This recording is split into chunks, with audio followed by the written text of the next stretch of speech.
Alright, we're moving on to chapter 42. The fight between Kanbaru and Araragi continues. He's kind of made a choice. He can't keep going based on putting his hopes into Kanbaru.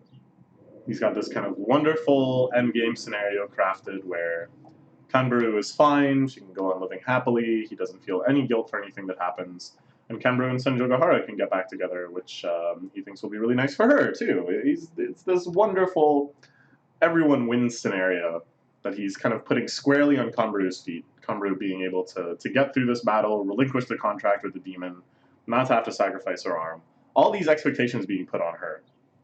And then he realizes, like, no, that can't be how it works. Again, he's putting his wishes where they don't belong. You are no good at all, Kanbaru. He's fully vampiric, fully demonic. I can't get rid of those eyes behind you. So that goes for Kanbaru, that goes for Senjogahara. Someone could take my place, I'd love to switch. It's something I'd never think. No one can be anyone else's replacement. No intention to give my place to someone else. None. Oh, so that's so cool. Using his vampiric matter creation abilities, he weaves himself a restored suit jacket through the efforts of this batty energy. When Kanbaru attacks a wall of bats, she can't do anything. This is his true strength. It's real bats, too. Look at him. It's not just like shadowy energy that looks like that. He's just straight up spewing and spamming bat attack. Like his neutral B or something. The bats are just flying at her. The power of bullets, too. Just shattering the glass behind her. Slamming into her. Knocking her back. That's right. I'm going to be your cursed love rival. You'll be my goddamn love rival as well. This circuitry imagery is very, very strange here. I guess it's sort of like the mathematical imagery that sort of suggests like balances and equations and repercussions of sort of symbolic setups. Of course, the depiction of as like a skull and like a spooky monster man. Yeah, that's nice. That's nice.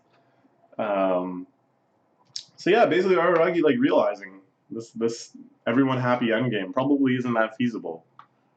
And then in the end, they are kind of just enemies. So it's time to fight her like a proper enemy. I have no choice but to hate you. Oh, becoming even more insanely violent now. I looked down on you, I belittled you. From an absolutely safe height, from a place very far away, I never saw you as an equal, Kanbaru. And here I think he's talking exclusively about the relationship with Senjogahara, right? Because he full-on admitted that Kanbaru was his vast superior in every other kind of measurement of life, you know, being the school's idol and the basketball ace and all of these things. So, yeah, he realized that in the end, he never once actually considered her a love rival. He never once considered that she might have any sort of legitimacy in her relationship with Senjogahara. Hope you two make up. Hope repair Kanbaru and Senjogahara's relationship. Was it? See, why would he do that if she really thought of her as a rival? I must tell you you're nice aside from me. Really, it's a very detestable course to take. It's so sweet about it. So sweet, it pisses me off. What kind of horrible and evil person would do that? Beast wearing human skin, am I right? When you think about it, what Araragi was trying to do is very, very belittling to the seriousness of Kanbaru's feelings. Basically say like, well, I'll give you a consolation prize. I'll give you her friendship. When you were willing to sacrifice everything for your love for her, I'll give you her friendship. And thank me for it. And I'm going to such lengths to restore you two as friends. You know, partially for my own benefit as well. It's very cruel. It's very, very cruel and belittling. I can understand why Oshino was so just detesting of him in that moment. And why Kembaru can so clearly say now, I hate you. She really does. All of this supposed kindness by Araragi really doesn't amount to much. I hate you. I fucking hate you. She slams into the ground. Frustrated now, not even trying to attack him, seeing herself as truly outclassed in this this aberration battle. The floor shattering downwards. Oh my gosh. Whoa. The true extent of the Rainy Devil's hand. Using gear third now. I'm telling you, it's the Rob Lucci fight. She uses gear third. The Gigant Pistol. Smashing now upwards, ripping the floor apart. Slamming right into Araragi. This is nuts. This is like the fight scene of O-Great's dreams, I'm sure. And I think he's like looking at future arcs. And he's like, oh man, I gotta wait until Araragi fights Karen for the next fight scene? Is that for real?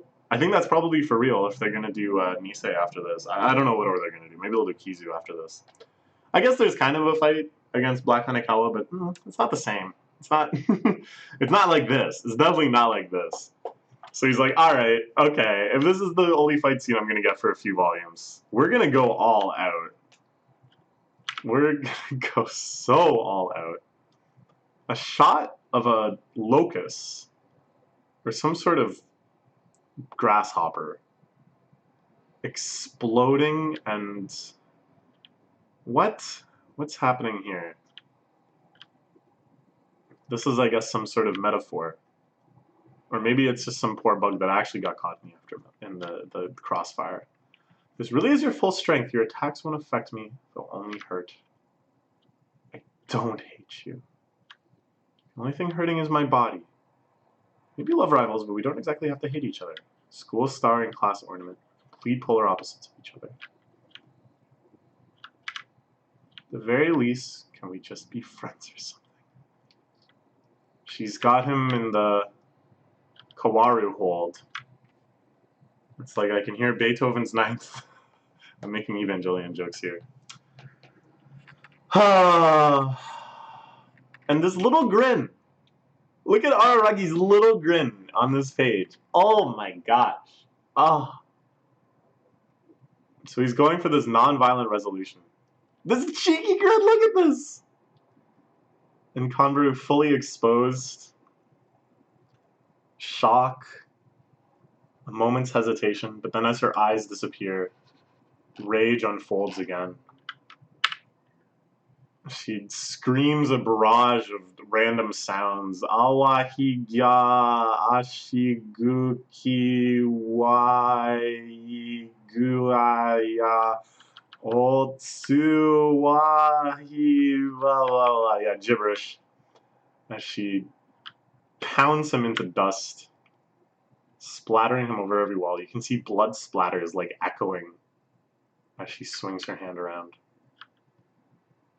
Explosions coming through all throughout the schoolhouse. Insane. This is the most devastating attack yet. And yet, won't really do anything to our boy Araragi. Not in this state. He still gives her that look. Stares directly into her eyes. How?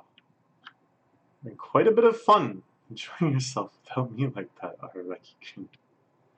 So who arrives? Surrounded by flowers, watching Kanbaru beat the ever-living shit out of her boyfriend. Who is the only one? Well, I already gave it away. Who is the only one that could make Kanbaru react like that? Oh my, what a shot! Holy crap. See, this is just, this is it. This reminds me of the confession scene, of course. Well, because it's Senjogahara again. It has this sort of ornamentation to it. But it's like, these characters, we know their strengths. We like know who they are. We know that Senju Gohara, when it comes down to it, is just like a person, okay? And yet, like when she arrives in the scene, the symbolic impact of her being there and the ramifications we know it'll have on the plot, like absolutely demands and fulfills this kind of flourish in her appearance, which can just be so cinematic and breathtaking. What an amazing shot! Like, bravo. Bravo, great. Yeah, that one's for free. She just casually walks into the building. You know, the devastation is everywhere. Cambaru's hand is still in its absolute most demonized state. How unpleasant! Brutal! Alright, we get a cute shot of Shinobu pigging out on some donuts. All of them themed after Araragi's harem. We got the crab. We got the cat in the top right, I think. We got monkey in the bottom left. We got snake. Who does that refer to? I don't know. We'll have to see next arc. In the top right, we have just like the swirl. I'm not really sure what's going on there. But yeah, nice. Again, very emotionally contrasting featured art from the rest of the series. But yeah, we will continue on. The Cambaru fight seems pretty over now. But what will be the aftermath of the Cambaru arc? What will Senjo Gahara say to the supposed love rival to her boyfriend? I don't know. Let's find out.